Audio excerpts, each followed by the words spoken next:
Today, we're going on a wonderful canal boat ride from Linlithgow Basin here to the Falkirk Wheel, and along the way I'm going to tell you how this canal came about.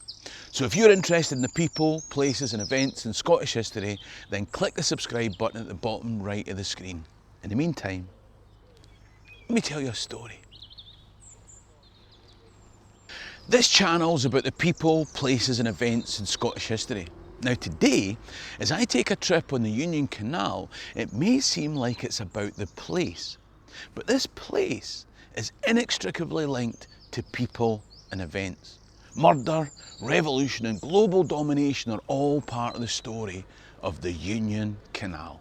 Now, we'll end today's journey at the Falkirk Wheel, which I suppose is kind of where the story of the canal eventually takes us. But the best way to get to the Falkirk Wheel is to start in West Lothian. Here in Linlithgow Basin, you'll find the Linlithgow Union Canal Society.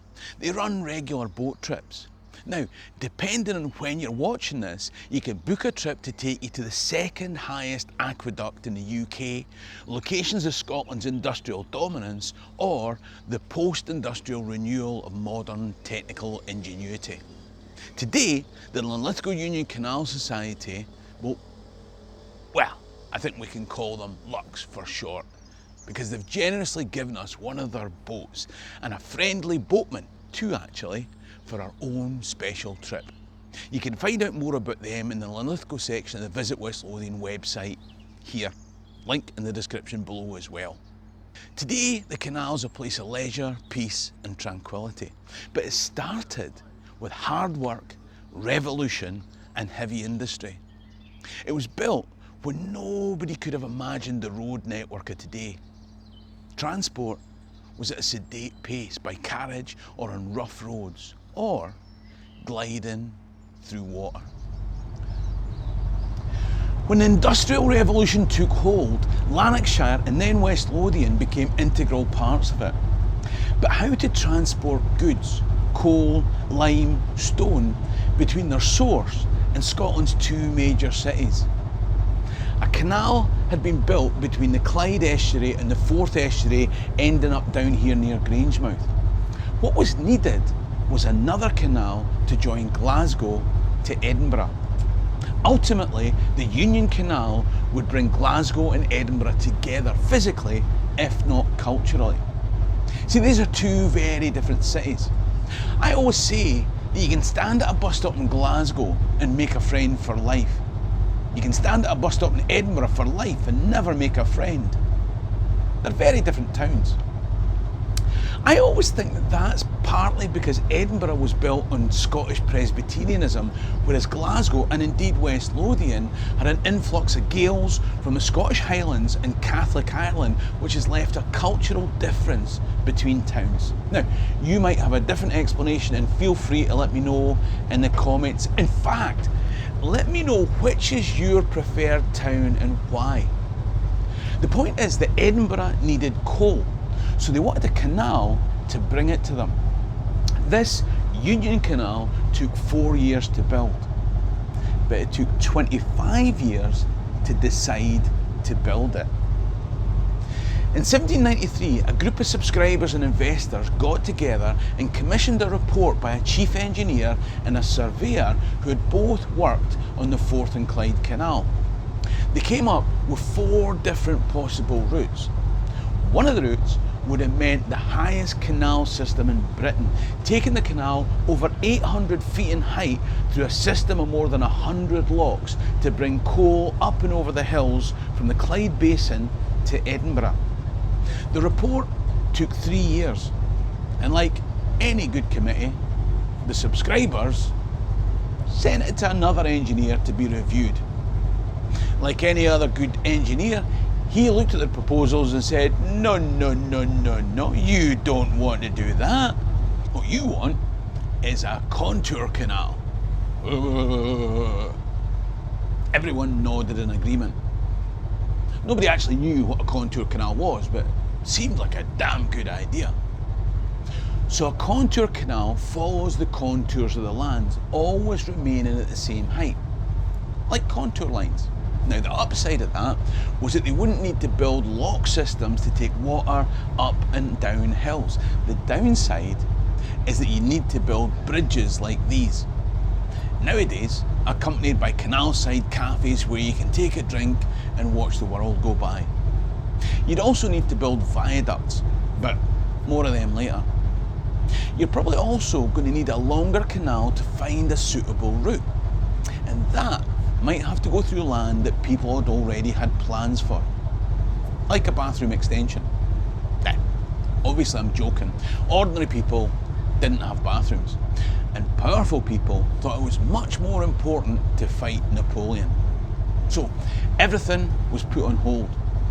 By the time the Napoleonic Wars were over, somebody had found coal near here on the south side of the Firth of Forth. Now, as Edinburgh New Town was being built, stone needed to be moved to Edinburgh.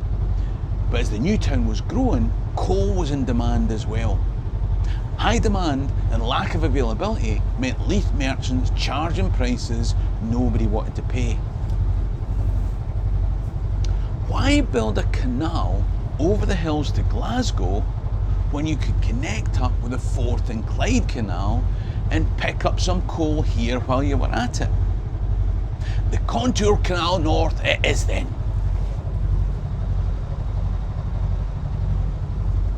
Better get another report. A new report was written by renowned engineer Hugh Baird for a contour canal to join the Forth and Clyde. No lesser man than Thomas Telford, who probably deserves his own video, said this was the most perfect inland navigation between Edinburgh and Glasgow. Let's get digging. Well, actually, that's when Robert Stevenson chipped in. You know, the lighthouse builder guy? Son, Robert Louis, wrote Treasure Island, Kidnapped, Dr. Jekyll and Mr. Hyde. He pointed out that Port Dundas at the Glasgow end of the Forth and Clyde Canal was on the same level as the Norloch in Edinburgh. You could run a contour canal through Princes Street Gardens and end up under North Bridge.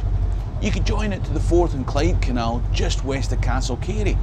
Contour canal, one level, no locks. You could take passengers. They'd love it. The only problem was that you would need to build a 3-mile tunnel near Winchborough. That'll take the cost up to £400,000, and passengers might not like going under a 3-mile tunnel. But what we'll do is we'll take them off the canal boat and transport them the 3 miles by coach so they don't have to go through the tunnel. It'll be the world's first and undoubtedly shittest bus replacement service. Now, our driver could tell you the story much better than I can. So, long story short, to avoid building a tunnel, they took the route through West Lothian that allows us to enjoy the hospitality of Luxe today. Of course, today is all calm and tranquility. But can you imagine what it was like during construction? Workers flooded down from the Highlands and across from Ireland to dig, blow up, carry and dispose of tons of earth and rock each day. It must have been back-breaking work. I certainly don't fancy it. Two Irish lads who met up while digging the Union Canal here didn't fancy it either, and they looked for easier opportunities. Coincidentally, they were both called William. One was William Burke and the other was William Hare. Now, I'm guessing most of you have heard of them, but in case you haven't, at this time of great advancement in engineering, similar advances were being made in medicine. But to aid those advancements, medical researchers needed cadavers to work on. Ordinary folk called them dead bodies. But the point is that they'd pay hard cash in return for recently deceased corpses. Burke and Hare decided that digging graves at night was much easier than digging canals in the daytime, and better paid too. And then they thought, hold on, if we just happen to be there at the point the person becomes a cadaver, we don't have to do any digging at all. Long story short, they went on a mad killing spree in order to give bodies to medical science. A bit like when oil companies donate to charity today. Anyway, the canal was opened in 1822. By the 1830s, a typical week saw more than 80 barges with 3,000 tonnes of coal alone going through Linlithgow to Edinburgh. But there was other industrial freight, like stone, lime and other building materials for the burgeoning Edinburgh New Town. On the way back, manure for the hundreds of horses working in the town would be transported to canal-side farms here. In 1840, 83,000 tonnes of coal, 25,000 tonnes of stone and 28,000 tonnes of manure would pass along this canal. There were passage boats for folk that wanted to travel from Edinburgh to Glasgow and could afford the speed and comfort of a 7-hour journey. There were night boats with sleeping facilities. There were boats carrying general cargo and steerage class passengers that didn't have the money for those comforts. In 1836, the Union Canal carried 127,292 passengers. Don't worry, when you come on your trip, you won't have to worry about the manure. It'll be rose-scented canal banks and chit-chat and banter from one of the volunteer drivers. The canal was busy and outwardly successful, but it was a financial disaster. You see, the owners of Callander House in Falkirk didn't want to spoil the view from the house. Now, I can sympathise with that. But so that the posh folk didn't have to see the canal from their living room window, the engineers had to build a 2,070-foot tunnel on the route that they'd chosen to avoid a tunnel.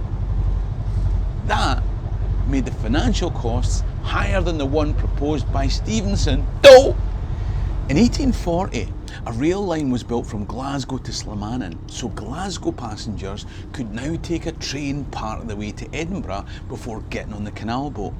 That took the journey time down to 4 hours.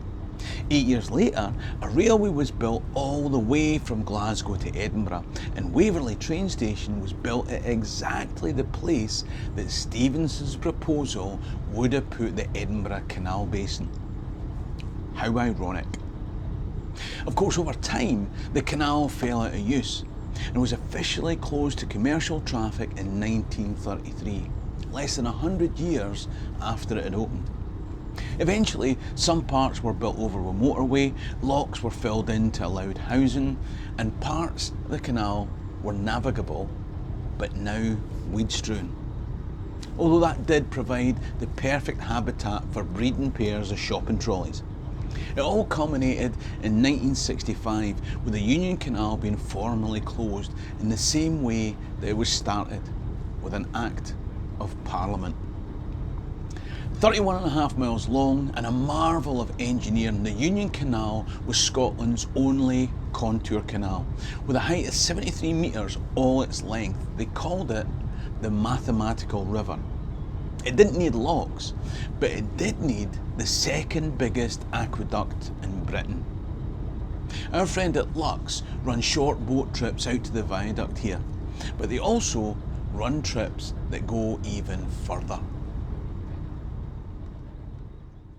Almost as soon as the canal was closed commercially, people were campaigning for it to be brought back into use for leisure and recreation. And that's when Linlithgow Union Canal Society was born.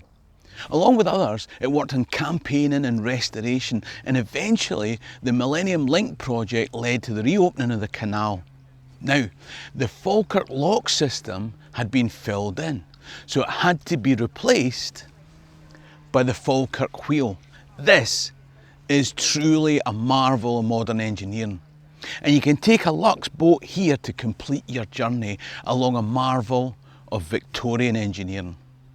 The important point is that the way to really enjoy the Falkirk wheel is to do what we've done today by starting at the Linlithgow Basin and wake up to the fantastic opportunities that West Lothian has to offer.